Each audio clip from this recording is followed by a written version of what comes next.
Hey everybody, it's Diane Gale here from the blog and YouTube channel Sustainable Slow Living, and today we are going to make a sweet pumpkin maple galette. A galette is a French dessert. It's kind of like a free-form pie, and it can be done savory or sweet. Today it will be sweet pumpkin maple. So the first thing that you're going to do when you make a galette is you're going to make your crust. And you can actually use any pie crust that you like for a galette. It is just pie crust. The recipe that I used for this is 1.5 cups of all-purpose organic white flour, 1/4 cup of a medium grind cornmeal, which gives it a nice kind of texture, a tablespoon of white sugar, and 1/4 teaspoon of salt. I have put that all in this mixing bowl and I have whisked it together with a whisk. It is not the pie crust that I use for everything, but it is a pie crust that I like for this dessert. Okay, so you got all your dry ingredients in there, they're all whisked together. The next thing you're going to do is add your lard. Lard makes really flaky pie crust. I know that a lot of people don't like to use it, and I get it. If you want to use butter, you can.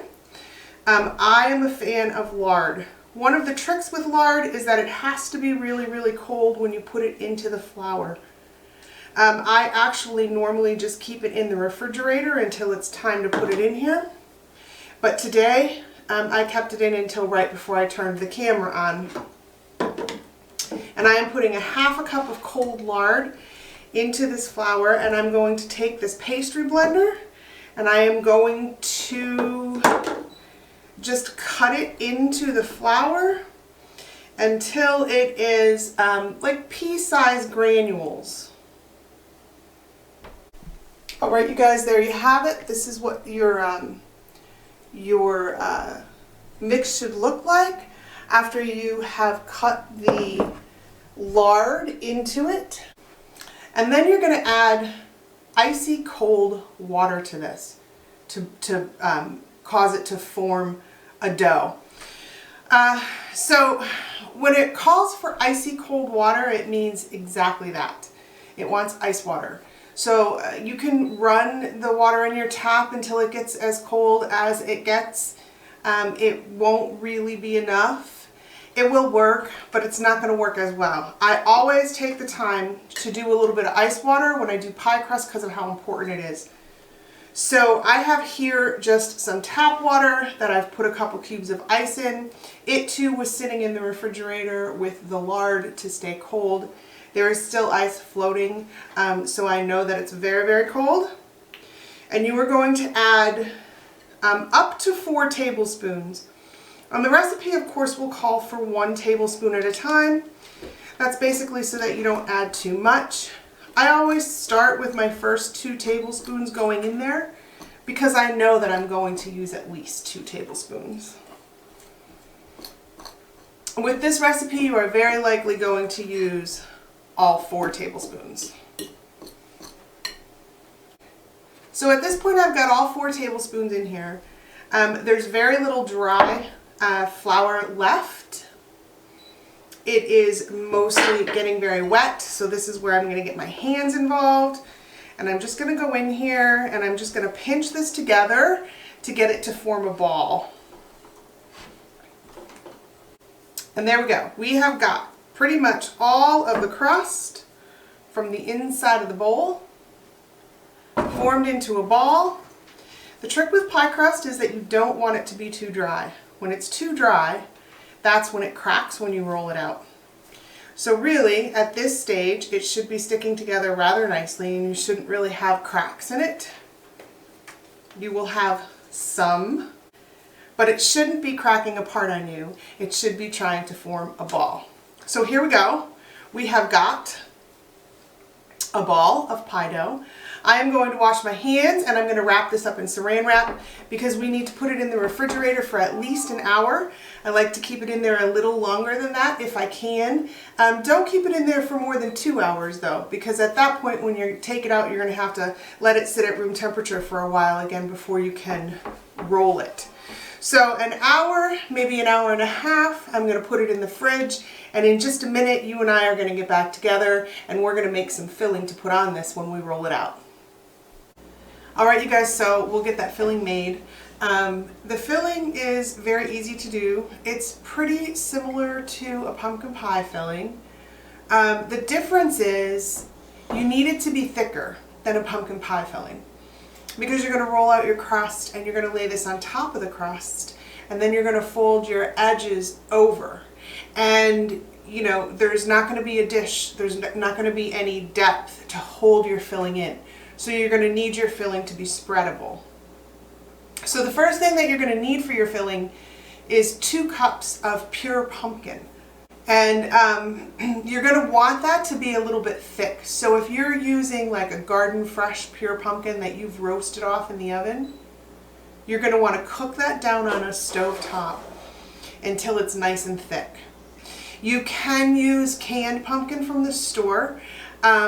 You know, always a second choice, of course, but it's what I used for years and years before I had more garden fresh vegetables available to me regularly.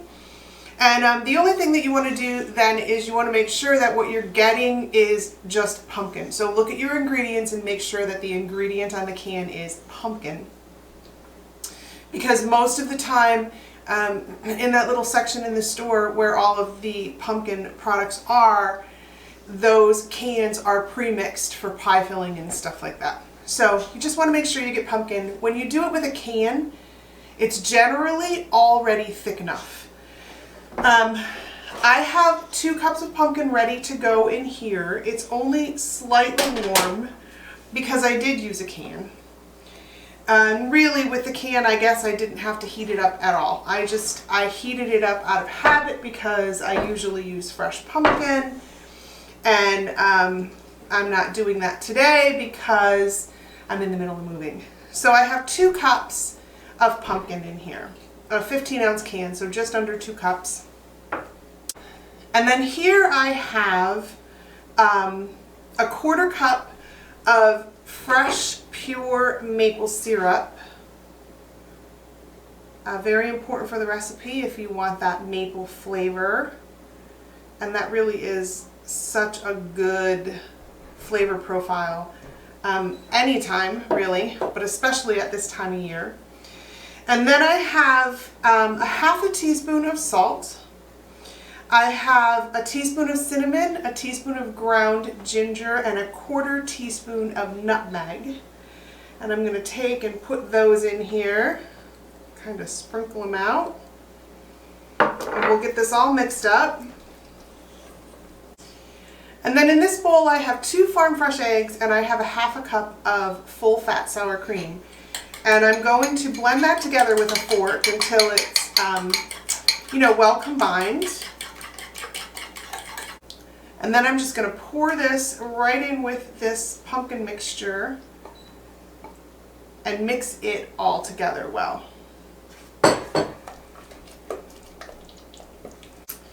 And that's really it for your filling, you guys. So if you've had to heat it up because you've used fresh roasted pumpkin, then you're going to want to set this aside to cool down. Right now this is, like I said, not very hot.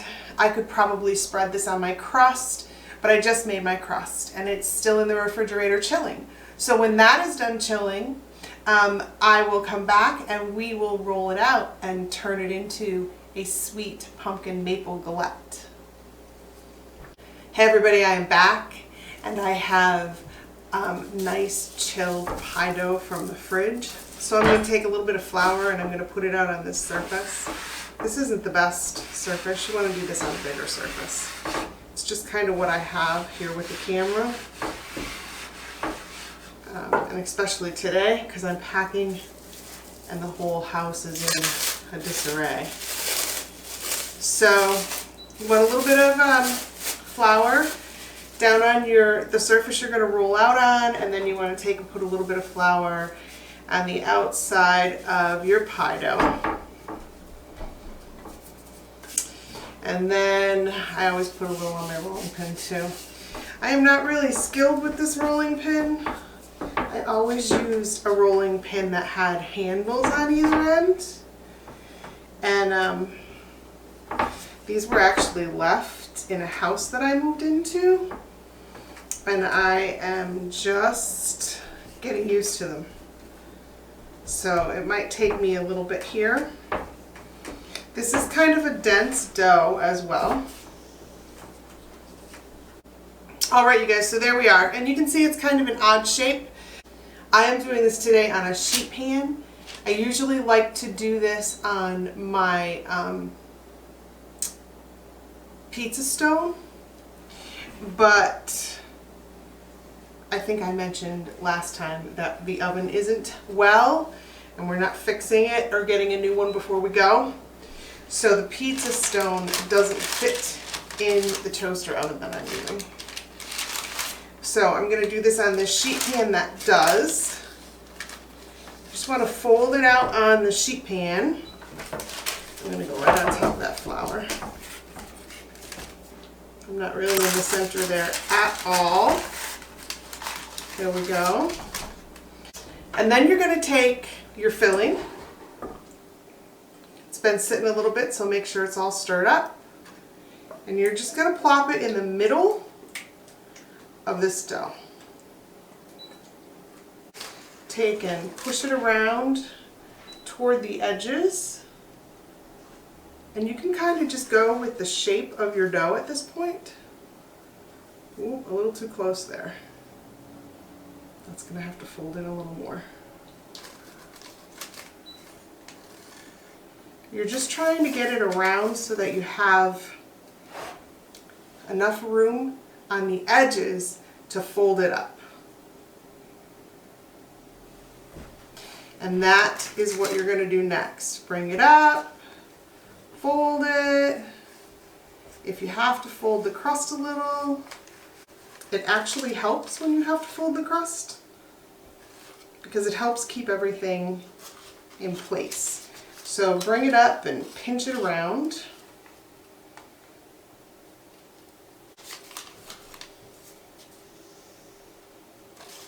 Alright, there we go. It's really beautiful. I'm going to bring you guys down and show you what it looks like. Alright you guys, there it is.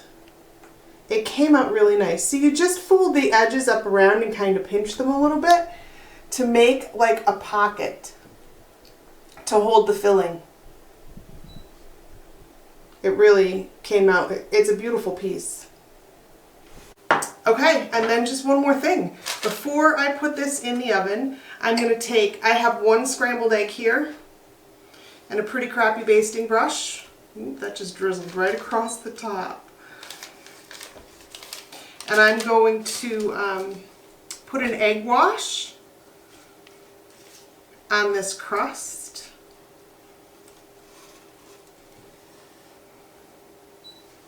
I want the crust to get a nice golden color.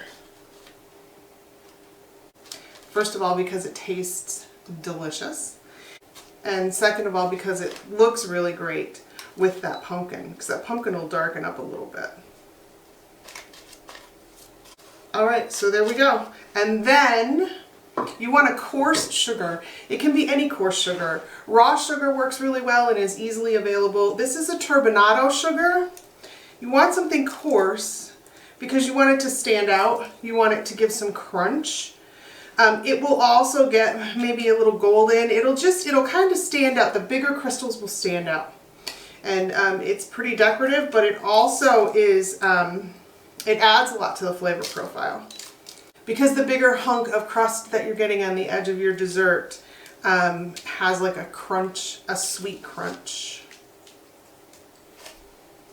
Now I am going to take this and I'm going to put it in the oven. I have the oven preheated to 350 degrees and my expectation is that this is going to take about 40 minutes. But I will let you know when I come back how long it took and we'll have a slice as well. There it is, you guys. It's really beautiful. See, right there is where I dripped that egg. And I tried to get some of it out of there for pictures, but it didn't work out very well. I love the way it came out though. Look at that golden crust. That is gorgeous. All right, I am going to cut this up. I'm going to get some pictures for the blog, and then I'm going to come back to you guys because we're going to have a taste together. Okay, you guys, I have got pieces of this galette all over the place because I was cutting it up for pictures, but I just showed you that clip of, you know, the galette in one piece. It's really a beautiful dessert. Very, it has a lot of rustic charm. So this is the slice. This is the one that I am going to taste. And I am so excited. I do love this dessert. I'm going to get a little bit of this whipped cream, even though it's cheap store-bought whipped cream.